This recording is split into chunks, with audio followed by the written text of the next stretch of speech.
जय हिंद। आप सभी का मेरे डिफेंस चैनल पे स्वागत है। तो आज की डिफेंस अपडेट वीडियो में दो सबसे महत्वपूर्ण अपडेट सामने आ रही है। तो वीडियो की जो पहली अपडेट है वो बॉम्बर एयरक्राफ्ट को लेकर आ रही है। तो अभी फिलहाल भारत के पास एक भी स्ट्रेटेजिक बॉम्बर नहीं है। इसके अलावा ऐसी भी रिपोर्ट सामने आ रही थी कि भारत B-1B बॉम्बर को लीज के ऊपर ले सकता है, पर इसके अलावा भी भारत के पास एक ऑप्शन अवेलेबल है जिसके बारे में डिटेल से डिस्कशन करने वाले हैं।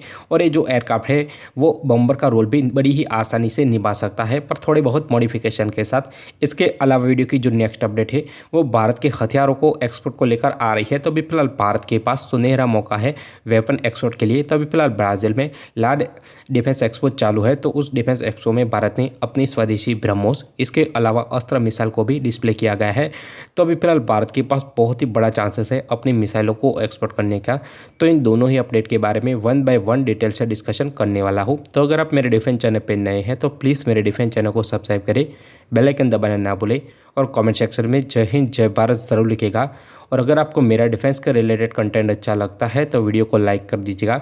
और आपको डिफेंस के रिलेटेड कोई भी क्वेश्चन हो तो आप अपना क्वेश्चन कमेंट सेक्शन में ज़रूर लिखेगा, जिसका आंसर मैं अपने आने वाले वीडियो में दे दूंगा। तो आज की डिफेंस अपडेट वीडियो को शुरू करते हैं। जो बॉम्बर एयरक्राफ्ट होते हैं वो बहुत ही ज़्यादा खतरनाक होते हैं और ये अपने साथ छोटे बड़े बॉम्ब को तो एक बहुत ही बड़े नंबर में कैरी करते हैं, जिसकी वजह से एक बहुत ही बड़े एरिया को तबाह किया जा सकता है।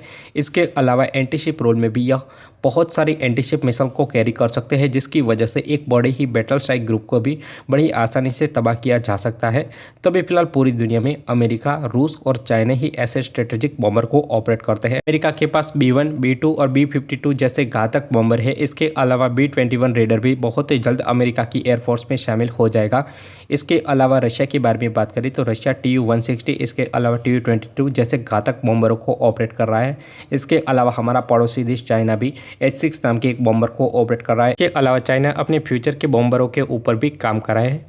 तो अब हम इंडिया के बारे में डिस्कशन कर लेते हैं। तो अभी फिलहाल हमारे पास एक भी बॉम्बर एयरक्राफ्ट अवेलेबल नहीं है। इसके अलावा बात करें तो भारत ऐसे मिशनों को अपने सुखोई 30 MKI फाइटर जेट से करता है। तो इसके ऊपर बॉम्ब्स लगा के बॉम्बिंग करता है, पर भारत को एक पर्टिकुलर बॉम्बर की ज़रूरत है। इसमें ऐसी भी अपडेट सामने आ रही थी कि भारत रशिया के पास से Tu-22 बॉम्बर को खरीद सकता है, पर इस चीज़ को लेकर भी कोई बड़ी अपडेट सामने न आई और ये बॉम्बर के बीच में ही दब गई। भले ही भारत के पास बॉम्बर एयरक्राफ्ट ना हो, पर एक ऐसा एयरक्राफ्ट है जो कि बॉम्बर का रोल बड़ी ही आसानी से निभा सकता है। तो अभी फिलहाल अमेरिका के पास बहुत सारे अलग अलग कैटेगरी और अलग अलग बॉम्बर मौजूद है। बॉम्बर है वो हर टाइम हर लोकेशन पे अवेलेबल नहीं रहते हैं। तो इसी चीज़ के चलते अमेरिका ने एक बहुत ही बड़ा जुगाड़ निकाला है। तो बॉम्बर एयरक्राफ्ट तो हर एक लोकेशन के लिए अवेलेबल नहीं होते हैं उस टाइम के लिए, पर जो ट्रांसपोर्ट एयरक्राफ्ट होते हैं वो तो इजीली अवेलेबल हो जाते हैं। तो अमेरिका ने अपने C-70 ग्लोबमास्टर को बॉम्बर में कन्वर्ट किया। अमेरिका ने रैपिड ड्रैगन नाम के प्रोजेक्ट के तहत इन C-70 ग्लोबमास्टर को बॉम्बर में कन्वर्ट किया। तो उनको कैसे बॉम्बर में कन्वर्ट किया, तो जो C-70 ग्लोबमास्टर हवा में से अपने पेलोड को ड्रॉप करता है, उसी तरह से जो मिसाइलें होती हैं उनको मिसाइल कैरियर में फिट करके एक तरह से हवा में से ड्रॉप किया जाता है, जिसके बाद मिसाइल उस कैरियर से अलग होकर अपनी टारगेट की ओर आगे बढ़ती है। इस तरह से बात करें कि अमेरिका के द्वारा एक बहुत ही अच्छा जुगाड़ बैठाया गया है।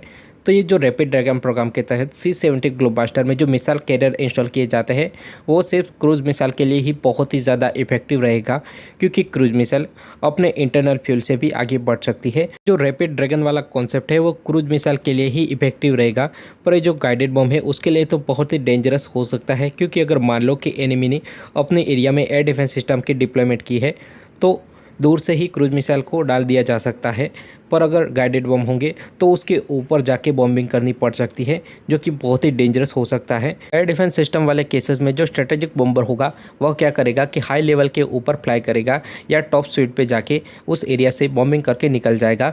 पर इस तरह के जो ट्रांसपोर्ट एयरक्राफ्ट को अगर बॉम्बर में कन्वर्ट करके उससे बॉम्बिंग करवाई जाएगी तो ना तो ये हाई लेवल के ऊपर उड़ सकते हैं, ना तो इतनी टॉप स्पीड को अचीव भी कर सकता है। तो एक तरह से एयर डिफेंस सिस्टम के लिए बहुत ही आसान टारगेट बन जाएगा। तो ये जो रैपिड ड्रैगन प्रोग्राम है वो एक तरह से क्रूज मिसाइल के लिए तो बहुत ही ज़्यादा इफेक्टिव है। और इसके अलावा ऐसी भी अपडेट सामने आ रही है कि जो रैपिड ड्रैगन प्रोग्राम में मिसाइल कैरियर का यूज़ किया गया था उनको शायद भारत को भी दिया जा सकता है। तो अगर यह चीज़ पॉसिबल हो जाती है तो भारत के जो C-70 ग्लोबमास्टर एयरक्राफ्ट है उनको भी एक बॉम्बर में कन्वर्ट किया जा सकता है। इसके अलावा बात करें तो भारत को भी अपने एक बॉम्बर फ्लीट को खड़ा करना चाहिए, तो बड़े एक थोड़े नंबर में, पर भारत के पास भी बॉम्बर होने चाहिए। इसके अलावा भारत के पास एक सुनहरा मौका है कि अमेरिकी बॉम्बर को लीज लीज के ऊपर ले सके, क्योंकि 2025 से अमेरिकी एयरफोर्स में से B-1B बॉम्बर को रिटायरमेंट देना चालू कर दिया जाएगा। टाइम अमेरिकी एयरफोर्स में B-21 रेडर की एंट्री चालू हो जाएगी, जो कि B-1B बॉम्बर की जगह लेने वाले हैं। तो उस चीज़ से भारत को बहुत ही बड़ा फायदा हो सकता है। तो ये जो रिटायर होंगे उसको भारत शायद लीज के ऊपर भी ले सकता है। इस चीज़ के लिए शायद अमेरिका मना भी ना करे, क्योंकि इस चीज़ से अमेरिका को दो बड़े फायदे होंगे।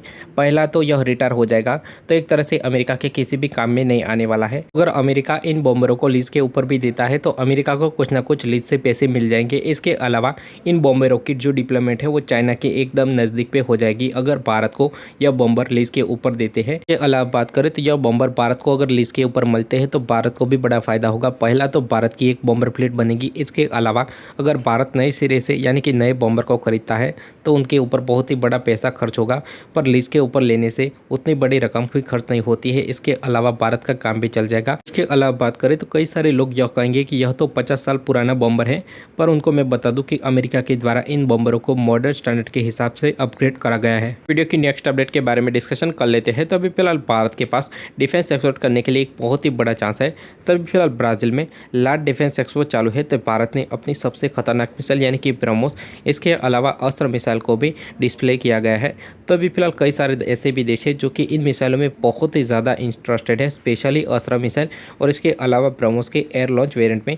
क्योंकि आप देखोगे तो अभी फिलहाल ऐसी अपडेट सामने आ रही है कि जो अल्जीरिया है वो भारत की अस्त्र मिसाइल में बहुत ही ज़्यादा इंटरेस्टेड है। अल्जीरिया है वो सुखोई 30 फाइटर जेट को ऑपरेट कर रही है और अल्जीरियन एयरफोर्स अपने सुखोई 30 फाइटर जेट के लिए अभी फिलहाल अस्त्र मक 1 मिसाइल के बारे में सोच रही है, क्योंकि जो R-77 मिसाइल है वो कहीं ना कहीं पुरानी पड़ रही है। के अलावा बात करें तो कई सारे ऐसे भी देश हैं जो कि सुखोई 30 फाइटर जेट को ऑपरेट कर रहे हैं।